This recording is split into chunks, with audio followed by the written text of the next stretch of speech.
Hazrat Abdullah bin Abbas radiyallahu anhu says that Hazrat Khalid bin Walid radiyallahu anhu, who was styled Saifullah, Allah's sword, states that he, along with Allah's Apostle sallallahu alaihi wasallam, paid a visit to Hazrat Maimuna radiyallahu anha, the wife of Allah's Apostle sallallahu alaihi wasallam.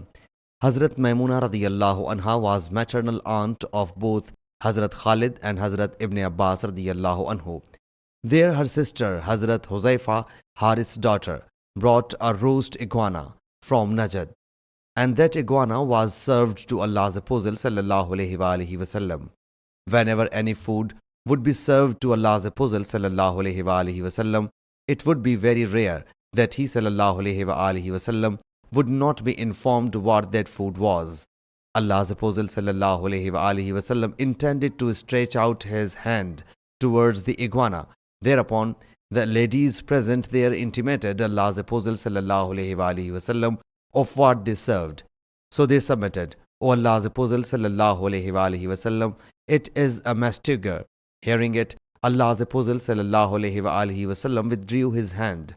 Hazrat Khalid bin Walid radiyallahu anhu submitted, O Allah's Apostle sallallahu alaihi wasallam, is a mastigar unlawful?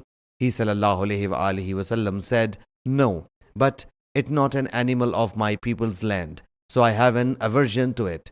Hazrat Khalid radiyallahu anhu says, I then dragged and consumed it, while Allah's Apostle sallallahu alaihi wasallam was watching me. Sahih Muslim Hadith number 5009.